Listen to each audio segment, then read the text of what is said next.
Si vous avez cliqué sur cette vidéo, c'est sûrement que vous essayez d'apprendre le français et que vous souhaitez progresser de manière plus efficace et apprendre plus rapidement cette langue. Bonjour à toutes et bonjour à tous. Dans cette vidéo, je vais partager avec vous 10 conseils pour pratiquer le français de manière efficace et progresser rapidement. Ces 10 conseils que moi je mets en pratique pour mon propre apprentissage des langues, mais je me suis aussi inspirée de mon expérience d'enseignante de langue française et des progrès de mes élèves pour vous donner ces 10 conseils. Que vous soyez débutant, intermédiaire ou avancé, restez bien dans cette vidéo, elle vous sera utile.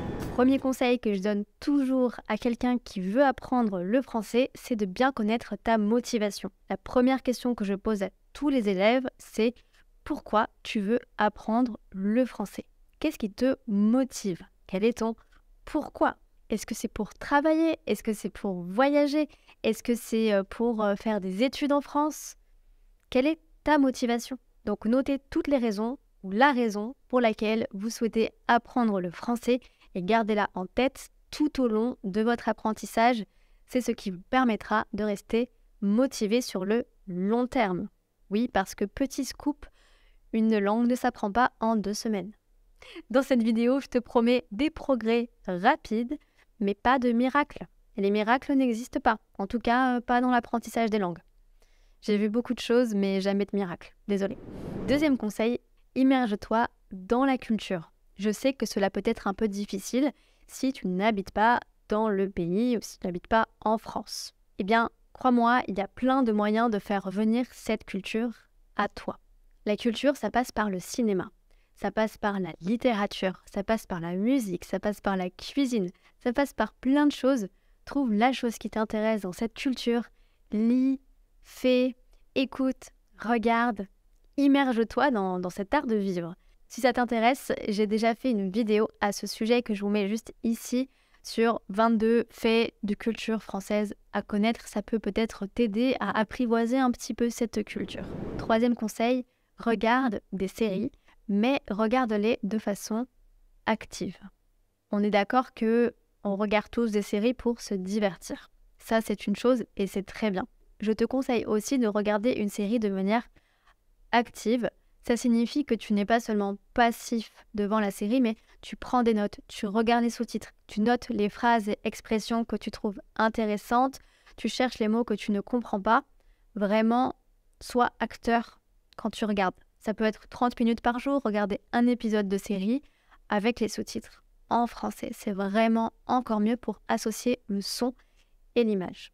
Pour cela, je te recommande vraiment la plateforme Lingopie. C'est une façon de regarder du contenu en français de façon immersive, amusante. Si tu aimes les films, les séries, les vidéos de cuisine, il y en a pour tous les goûts. La chose qui est vraiment géniale avec Lingopie, c'est qu'ils ajoutent des sous-titres en français et dans ta langue. Donc tu peux vraiment avoir les deux, tu peux choisir. Et ces sous-titres sont interactifs, c'est-à-dire que tu peux cliquer sur le mot pour avoir sa traduction. Ça va l'ajouter automatiquement dans ton répertoire de mots que tu pourras retrouver plus tard. Donc tu peux vraiment apprendre le mot en contexte. Ça aussi, c'est super important, apprendre les mots en contexte. J'adore parce qu'il y a aussi un système de transcription. Par exemple, tu regardes un épisode, tu as toute la transcription en même temps que les mots et les phrases sont prononcés. Et ça, c'est vraiment efficace pour répéter ces phrases avec la même intonation que les acteurs. Le mimétisme, reproduire ce que tu entends avec ta bouche, c'est un excellent exercice. Vous me dites souvent aussi que les Français parlent trop vite. Et bien là, tu peux ralentir le rythme de la vidéo pour que les gens parlent comme ça. Et ça peut être un peu plus facile à comprendre. En bref, c'est une plateforme vraiment innovante. Tu peux apprendre en t'amusant. Je te conseille de regarder un épisode de série par jour, par exemple, ou bien une vidéo de cuisine. Comme ça, tu peux apprendre à cuisiner avec un chef et en même temps, tu apprends le vocabulaire associé à la cuisine. Ça peut être vraiment très marrant. Si tu veux essayer, tu as le droit à 7 jours d'essai gratuit avec le lien qui est dans la description de cette vidéo. Alors n'hésite pas, toutes les informations sont dans la description. Mon autre conseil, ça serait de pratiquer le plus possible. Je sais, c'est pas super facile de pratiquer parce que On n'a pas toujours d'interlocuteurs francophones avec qui échanger dans notre ville. Bref, c'est un peu compliqué. On peut pratiquer de plein de façons différentes. On peut pratiquer en chantant. On peut pratiquer tout seul en utilisant une transcription de film comme je viens de te le présenter. On peut pratiquer en faisant de la lecture à voix haute. On peut pratiquer en faisant des dialogues à voix haute. Pratiquer, c'est parler, mais ça peut être aussi lire. Et par exemple, je te conseille de suivre des comptes Instagram en français, des comptes qui t'inspirent, de sport, de jeux vidéo, j'en sais rien, mais des comptes en français. Et comme ça, tu lis les descriptions, tu écoutes les stories en français. Et donc là, tu pratiques sans t'en rendre compte. Ça peut être génial. Moi, c'est ce que je fais pour l'anglais. Chacun a sa façon de pratiquer la langue, mais en tout cas, c'est important. Mon 5e conseil, ça serait d'écrire. D'écrire en français. Ça vous permet vraiment d'améliorer vos compétences rédactionnelles dans une langue. Ça améliore votre orthographe, votre vocabulaire, votre grammaire et la façon dont vous connectez vos idées et les phrases entre elles. Donc c'est vraiment important parce qu'à l'écrit, on a le temps de chercher les mots. À l'écrit, on a le temps de restructurer ses phrases, de recommencer. Donc c'est un super exercice si tu veux passer de débutant à intermédiaire et intermédiaire avancé. Je te mets au défi d'écrire seulement 3 phrases par jour sur ce que tu as vu, ce que tu as fait, ce que tu as entendu. Tout ce qui te passe par la tête, écris-le en français. Mon 6e conseil, ça serait de te concentrer sur la communication. Alors, ce que je veux dire, c'est que souvent, quand on apprend une langue, on veut apprendre des centaines de mots complètement inutiles, des listes de vocabulaire qui ne serviront jamais. Ça, c'est une mauvaise idée, ça te remplit la tête de choses inutiles et franchement, c'est pas forcément très efficace parce qu'après, quand tu veux communiquer avec des gens, t'es bloqué, t'as pas le bon vocabulaire, tu n'as pas les phrases dont tu aurais besoin pour parler. Donc, concentre-toi sur des phrases de communication clés, des phrases importantes. J'ai fait aussi une vidéo à ce sujet. Plutôt que d'apprendre comment dire un poireau ou une betterave, essaye d'apprendre comment dire oh, je suis perdue, vous pouvez m'aider s'il vous plaît, ou essaye d'apprendre comment exprimer ta pensée en français. Des phrases qui sont vraiment des phrases de communication. La betterave et le poireau, c'est très sympa, mais quand tu auras besoin de ce mot, tu le chercheras et tu le mémoriseras à ce moment-là. Mon 7e conseil qui va vraiment changer ta pratique du français si tu es bloqué au niveau intermédiaire, c'est de lire en français. J'accompagne beaucoup d'élèves avec les cours privés et je peux vous dire qu'à partir du moment où un élève commence à lire, ça change tout. Le vocabulaire augmente 2 fois plus vite. La compréhension aussi. C'est flagrant la différence quand tu commences à lire en français.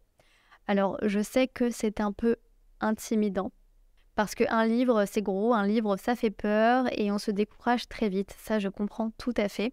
Moi-même, j'ai beaucoup de difficultés à lire en anglais parce qu'il faut décrypter le sens et en même temps essayer de rentrer dans l'histoire.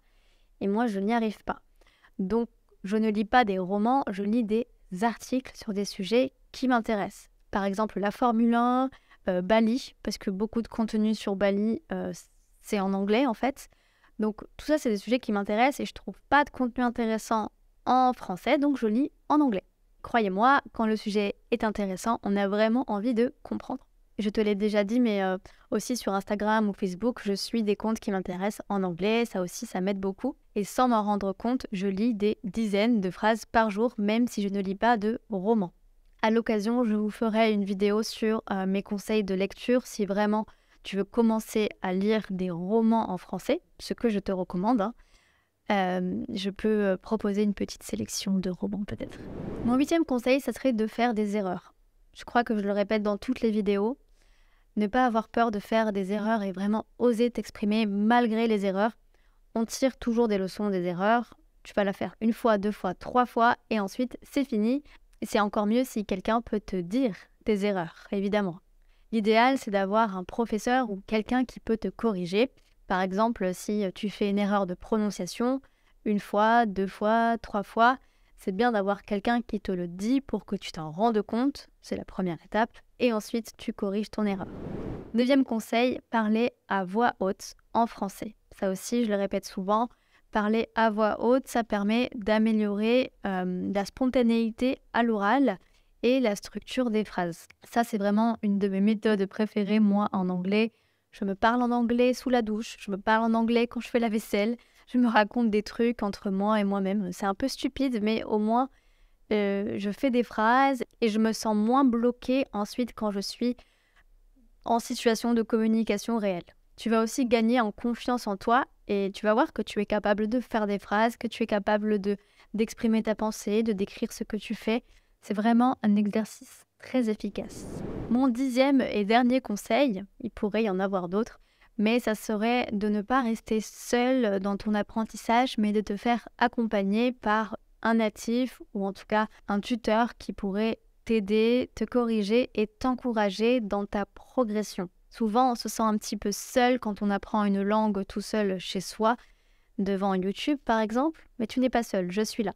Mais je ne peux pas te corriger, donc je pense que ce qui serait super, c'est d'être accompagné par un professeur qui saura te motiver, qui saura identifier tes erreurs, te recommander des exercices et qui t'accompagnera de façon personnalisée. L'apprentissage se construit aussi dans la relation à l'autre, dans la relation au professeur, donc c'est important de ne pas rester seul et de te faire guider, accompagner, coacher. Voilà, c'était mes 10 conseils, ce que j'applique à moi-même et ce que je te recommande. Si tu arrives à mettre en place une petite routine en prenant en compte ces 10 conseils, je suis sûre que ta progression sera flagrante en français. Dis-moi en commentaire, est-ce que tu as déjà essayé ces méthodes ou qu'est-ce que toi tu mets en place, qu'est-ce qui marche pour toi dans ton apprentissage du français. Je suis très curieuse de savoir. N'oublie pas de t'abonner à la chaîne et de me soutenir en mettant un petit pouce, ça me fait tellement plaisir à chaque fois. Je vous dis à bientôt dans une prochaine vidéo. Prenez bien soin de vous. Salut!